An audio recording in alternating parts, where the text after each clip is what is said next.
USA buying The Trump Bitcoin. administration wants to create a strategic Bitcoin reserve. What does that mean? What does it mean to the crypto price? And is it actually going to happen? Let's discuss it. Now let's talk about a few things that are really important to clarify. First, we are in a bull run.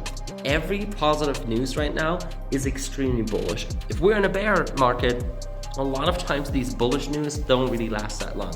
So keep in mind that if you hear something positive right now, it is most likely going to have a really positive effect on Bitcoin. That's simply what happens in these bull cycles. And we are in a bull cycle right now. It has just started. I can guarantee you we're not done yet. If you think, oh, Bitcoin hit 100,000, that's probably it, you're gonna lose out on most of the gains. Now, on top of that, what we need to talk about is the strategic reserve. And this is really interesting because if it were to happen, and it was proposed, is it actually going to happen? It's kind of difficult right now because the Federal Reserve was saying that they actually cannot hold Bitcoin right now as a strategic reserve or as an asset, just based on how their laws are made up. The Federal Reserve is holding a lot of gold, the Fed is holding a lot of gold as a strategic reserve. And obviously, if you've heard Michael Saylor talk about it, he said we should dump all of our gold, devalue every single country because almost every single country in the world is holding a lot of gold.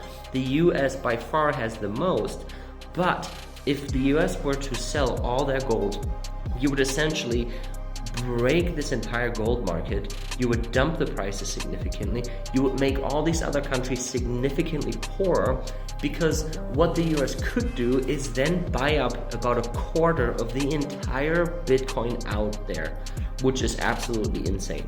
Now, is this going to happen? It is very unlikely. On top of that, is the US even able to hold Bitcoin as a strategic reserve? As of right now, they actually are not able to, but laws could always be changed, and they have a lot of pro-crypto people that could certainly change the laws when it comes to, different assets that the Federal Reserve or the US can really hold. So it is really interesting to see what is happening right now. I'm really interested to see if they're actually going to work on making proposals toward adding that to the strategic reserve. And what that means to the price action is now we don't just have retail and kind of bigger asset managers, which BlackRock already is new, and they actually just announced that the Bitcoin ETFs have been the most successful ETFs, period, ever. Not the S&P, not any other, it was the Bitcoin ETF has been the most successful ETFs ever, period. This is awesome, this is bullish, but it is not enough, obviously. Now, looking at Bitcoin, we have seen some really awesome price action already.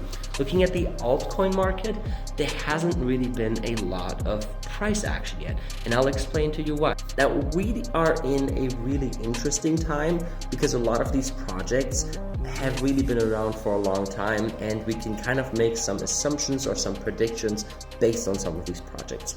Now, a lot of dApps and a lot of projects and even companies utilize the Ethereum blockchain. Now, you can think whatever you want about ETH. I personally don't even like the chain, but something that we have to mention is that Ethereum has not seen hardly any price action yet. Yes, they have gone up. Yes, we've seen some gains, but the explosive growth has not happened on ETH yet. ETH has kind of been lagging behind, and all these projects that were built on ETH now feel kind of the same effect, where we haven't really seen things pop off. On top of that, when you think about it psychologically, let's take Solana for example. If it costs you nothing to get out of a project, you'll probably get out of a project as fast as you can if you notice that things slow down a little bit. So it's really easy to get into Solana and get out of Solana altcoins because it is so cheap and it doesn't cost you anything. Now, if you look at something like ETH, where sometimes transactions vary from $7 to $170, now if it costs me $170 to get into a project, I'm probably going to think twice if I want to get out of the project just because it dropped 10%. So there's a little bit of psychology behind, but realistically what that means is that the big altcoin, Ethereum, has not even seen any price movement, which also means that all the projects that have been on Ethereum have not seen the same price movement either. This is a really important thing to look out for. And I do believe that because the Bitcoin ETF was so successful, the Ethereum ETFs are probably going to see similar inflows because that has not happened yet. ETH has not really been taken off. And I believe the reason why is because people already had a hard time getting into digital currencies in general when it comes to asset managers, right? Now they've seen the gains that Bitcoin has made, and they're looking for alternatives. People are slowly taking risk back on.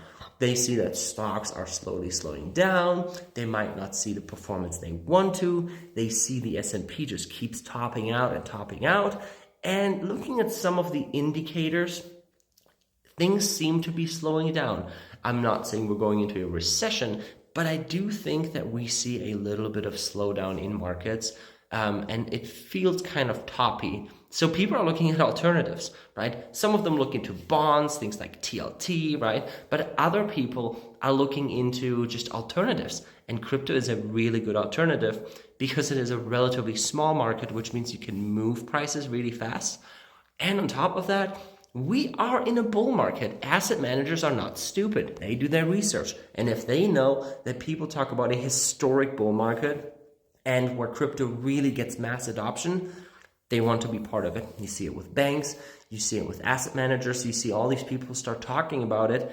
And even though they used to talk about it negatively, right? Look at someone like Jamie Dimon. Now all of a sudden they become interested. Kind of weird, right? Especially if they say that they are becoming interested in the market, I can almost guarantee you they are already heavily invested in the market because now they simply just want to pump their own bags.